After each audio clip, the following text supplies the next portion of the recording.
In this week's episode of Why Can't You Just Be Normal, we explore the relationship between bats, humans, and bat humans that shouldn't exist, but for some reason do. I know what you're thinking. How did this one shave its little face if it has no hands or feet to hold a razor? Your guess is as good as mine. Welcome back to a Compendium of Monsters. It's Vargooey Week. Before we continue, gently smooch that subscribe button and hide in your underground bunkers, at least until the plague of Vargooeys has passed. Vargooeys are challenge level 1, and they're one creature that should strike immediate fear into your players' hearts. These tiny demons have an armor class of 12, average hit points of 13, a speed of 5 feet, a flying speed of 40 feet, and dark vision out to 60 feet. Vargooeys understand Abyssal, Infernal, and other languages they knew previously, but cannot speak. That's strange, given they have fully functional mouths, but okay, I suppose the rest of their respiratory system is missing. As is typical of demons, Vargooeys resist cold damage, fire damage, and lightning damage. They are immune to poison damage and the poisoned condition. For their first action, Vargooeys can bite a target and deal an average of 5 piercing damage plus an additional average of 10 poison damage. This is decent damage for a challenge level 1 creature, but it isn't the focus of a Vargooey stat block. Next, we have Stunning Shriek. Each humanoid within 30 feet that can hear the sound must succeed on a wisdom saving throw or be frightened until the end of the Vargooey's next turn. When frightened this way, the creature is stunned. Luckily, any creature that succeeds on its saving throw or has the Stunning Shriek effect end for it is immune to the Stunning Shrieks of all Vargooeys for 1 hour. This would sound like a victory, but it's really a mercy. Last, a Vargooey feeling its wild oats can kiss one incapacitated humanoid within 5 feet of it. So long as the target is incapacitated, this action cannot miss. A creature kissed by a Vargooey must succeed on a charisma saving throw or become cursed and have its charisma score reduced by 1 point for each hour after the event. The curse does not reduce a creature's charisma score while the creature is in sunlight or in light created by the daylight spell.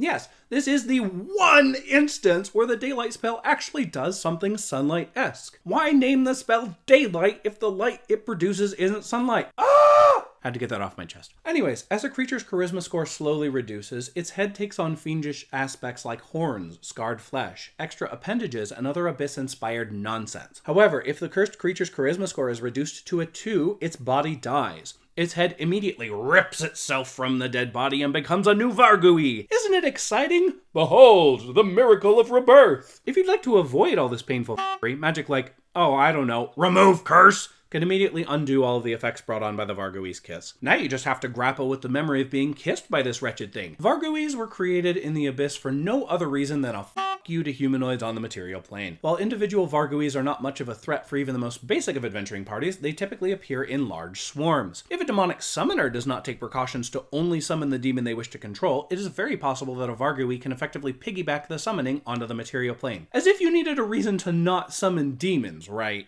The kiss of a Vargooey infects a humanoid with a fiendish curse. If allowed to run its course, the curse brings about a gruesome transformation as an abyssal spirit invades the person's body. Over a period of hours, the victim's head takes on fiendish aspects such as fangs, tentacles, and horns. At the same time, the person's ears grow larger, expanding and transforming into wing-like appendages. In the final moments, the victim's head tears away from the body in a fountain of blood, becoming another Vargooey, which often then eagerly laps up its own life fluids. My main complaint with this passage is the assumption that such small wings would be sufficient to lift a human cranium. Many avian bones are hollow in order to allow them to fly, but a human head is fairly heavy and would require significantly larger wings to achieve liftoff. Vargooeys appear to have an all-liquid diet based on the number of times they're described as lapping up life fluids. Why would you lap up life fluids when you have cheeks? Oh wait, my mistake. Anyways, what do you think of Vargooeys? Let me know in the comments below. A special thank you to my incredible patrons.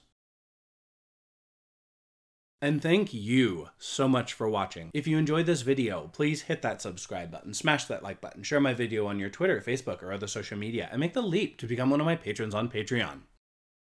I'll see you next time.